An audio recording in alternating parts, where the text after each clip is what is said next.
Hi. All right, so much to say. We're in a horrible time in our history. I look at our history, world history, and the revolts that have occurred, and I'm shocked that we cannot see the forest through the trees. The United States of America began with a revolt.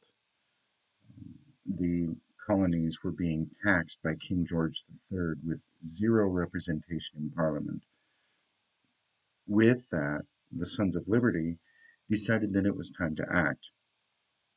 And in Boston Harbor, they rioted. They boarded the ships, carrying more than 300 chests of tea from England and dumped them all into the harbor. Now, granted, no property was damaged, save a padlock and the chests, of course, themselves. And 3 hours after it began, it ended with the Sons of Liberty sweeping the decks of the ships clean before deboarding. The French Revolution began with a revolt of the lower classes against the aristocracy. And no, by the way, Marie Antoinette did not say, let them eat cake. However, because of the monarchy placing France in such debt with the Seven Years' War and aiding the colonies in the American Revolution, there was plenty of disparity between the ruling class and the lower classes. And I don't know much, admittedly, about the French Revolution other than that. It was one of the first instances, however, um, the colonies being another, that's shown the world that through the unity of the people, governments and tyranny can change or be overthrown. The Russian Revolution began in 1917 after the Tsar, Nicholas II, declared himself ruler over or general of the Russian army during World War One and almost bankrupting Russia. The food shortage in Russia caused a revolt, and that protest was quickly squelched by the Tsar calling on the army to shoot the protesters, which they did. The fact that Rasputin was rumored to have control over the royal family and the Tsar was fighting a war the Russian people did not want, and the soldiers, being ill equipped and untrained, were dying, that caused the Bolshevik uprising. Um, and because it's a long and involved storyline, um, I'll just make it brief. Lenin led the Bolsheviks in rebellion, eventually killing the Tsar and the entire royal family. The rest of Russian history in the 20th century is pretty interesting. The Russian Civil War is very convoluted and full of border changes and loss to the large nation. While not necessarily a riot, the women's suffrage movement was replete with protests, demonstrations, parades, and even a hunger strike by Alice Paul.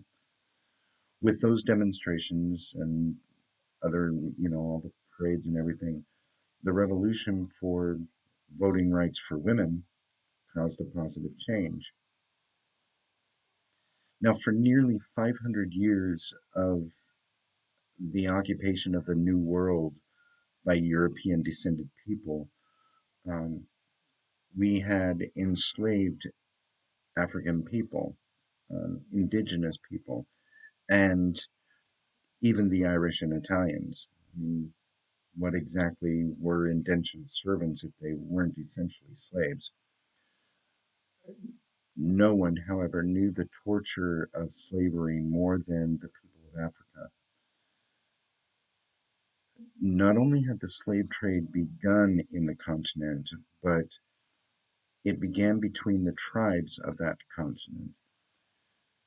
think that one people could not only enslave each other, but then sell their neighbors to the highest bidder or ship an entire tribe across the ocean to be sold off one by one to cruel masters who demanded so much that weaker folk would have broken.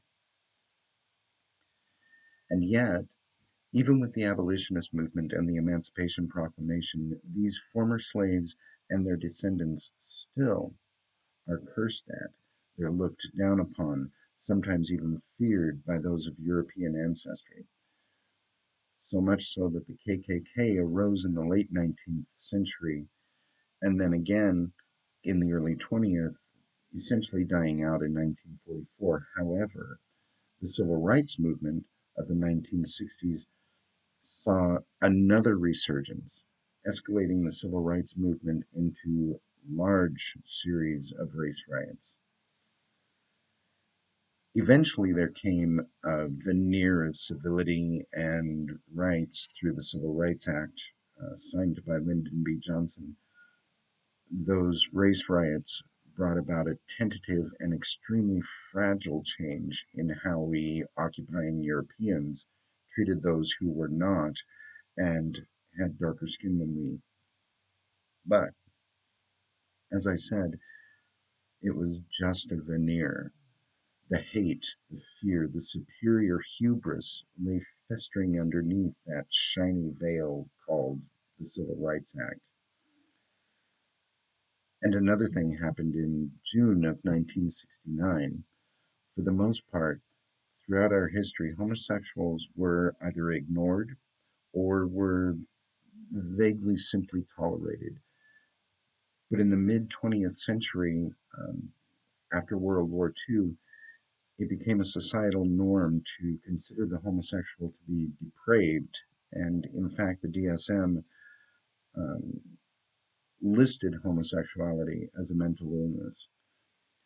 Dr. Kinsey did some sketchy research at best in the 40s, but it did actually begin a decades-long look at homosexuality and sexual orientation, leading into gender studies and the like. That's a video for another day. So anyway, during the 40s, 50s, and 60s, it was not uncommon for establishments that catered to them to be periodically and brutally raided by police. In June of 1969, just such an establishment was raided.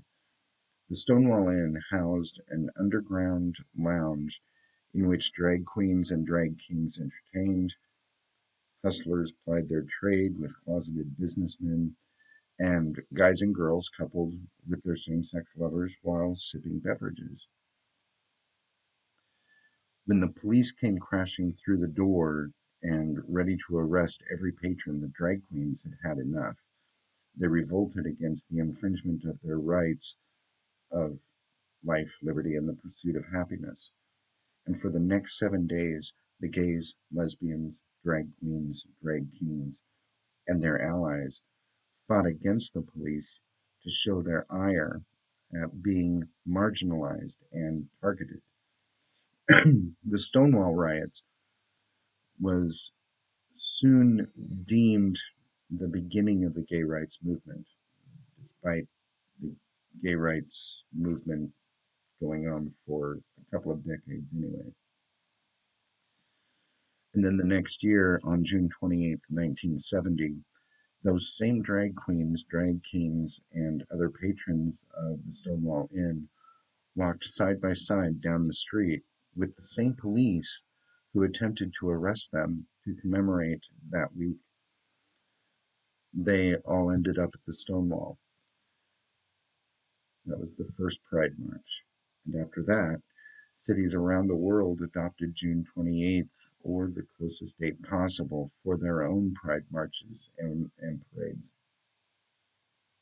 We now have been given the ability to openly serve in the military. We fought for and won the right to marry whom we love, regardless of their gender.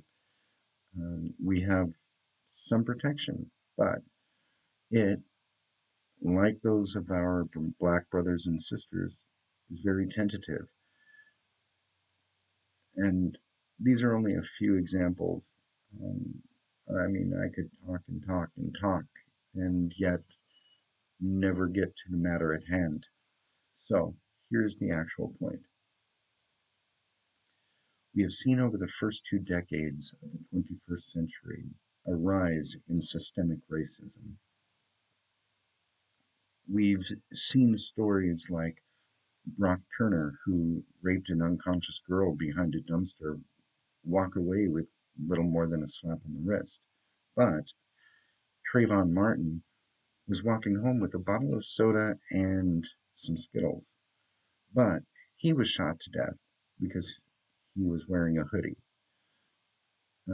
And does anyone remember just how calm and almost polite the arrest of James Holmes, the mass murderer of the people who were trying to enjoy a movie in Aurora,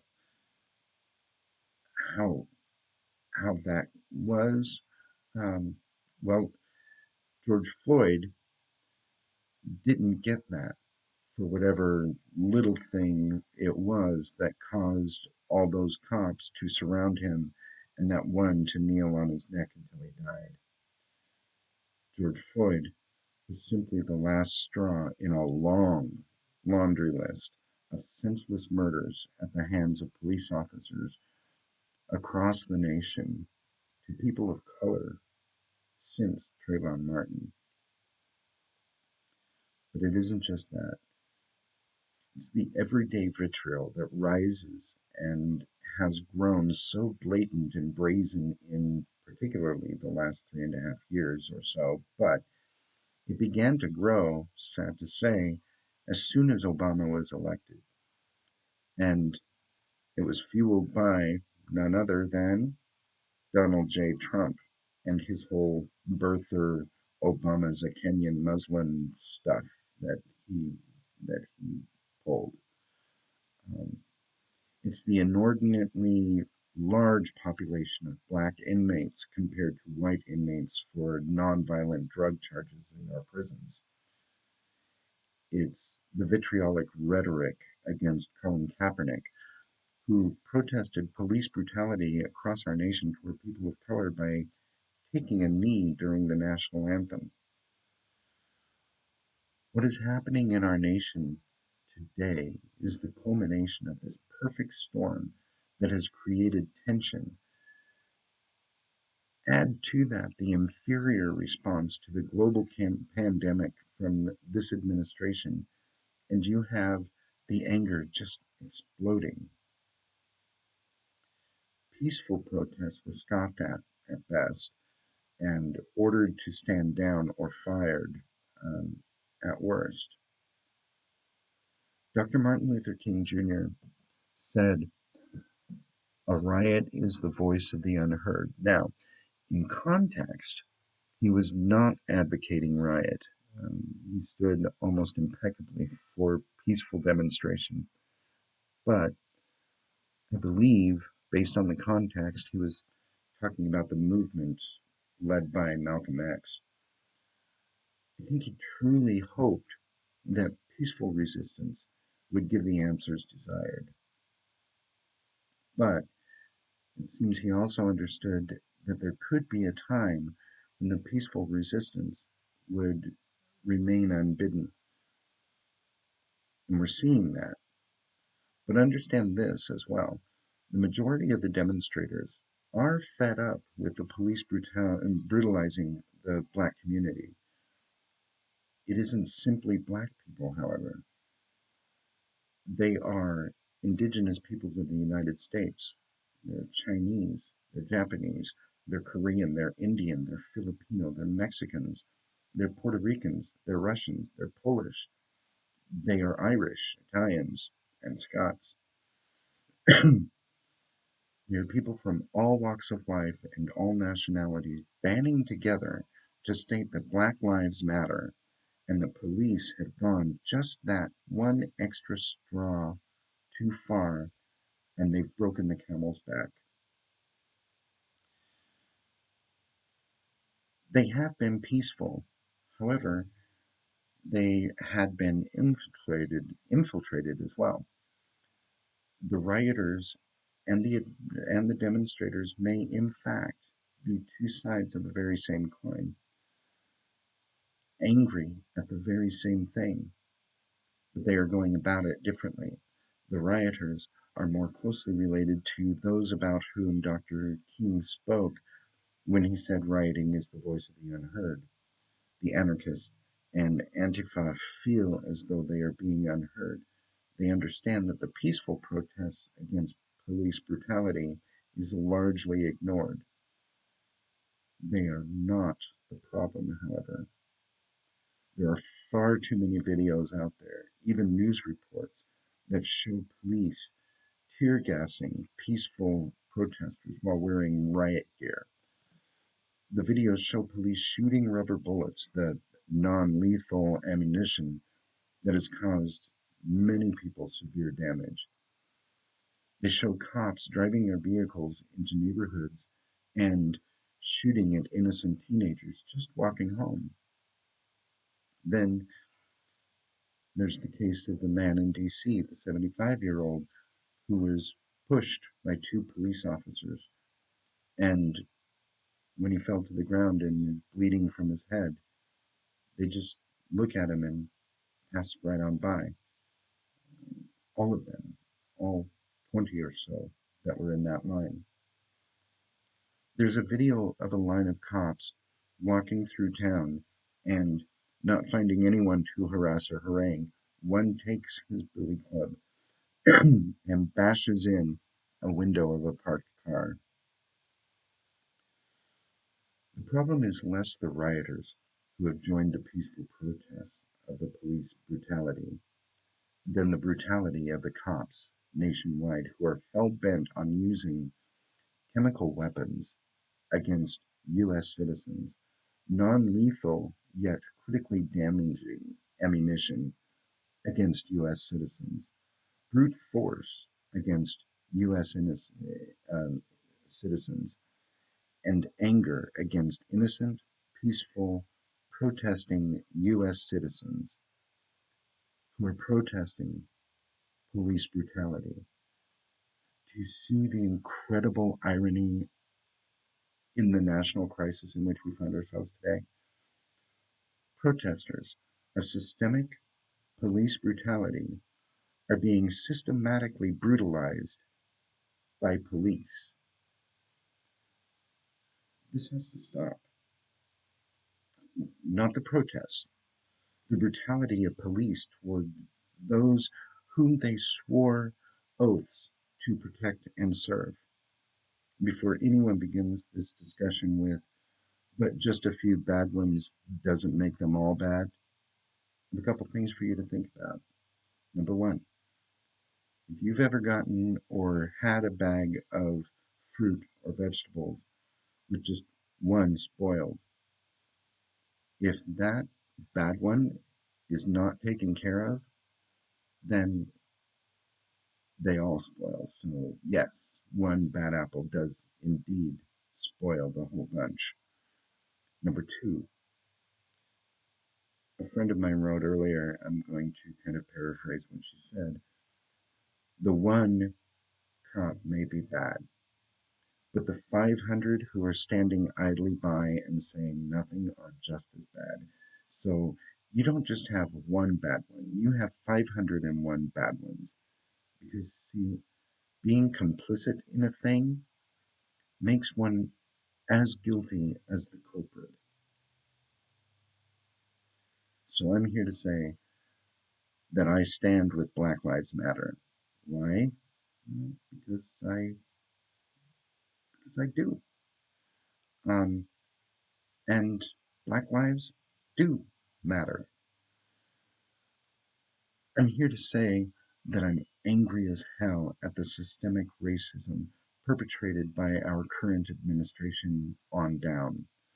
I'm here to say that if we don't stand up as a nation and defend our Constitution, it will die a horrid death. It's already in jeopardy. James Mattis said just the other day in a stunning letter. You should look it up because it is really stunning. But he said that the greatest threat to our Constitution is the current President of the United States. We must effect change. We must. Rioting is not the answer. However, in our current national crisis, rioting is not the problem either. Police brutality and the systemic racism of our society over the last, well, 500 years, that's the problem. Continue with the peaceful protests, please, and attempt to discuss with Antifa or anarchists hell-bent on destruction that that is not the way. But most, please, protect yourselves and be wary of anyone with a badge. Run, don't walk away. From all the videos that I've seen, you'll wind up getting tear gassed or shot anyway, so it's best to get away as quickly as possible. And that's all I've got to say for now. So I hope you listened, and I will talk to you later.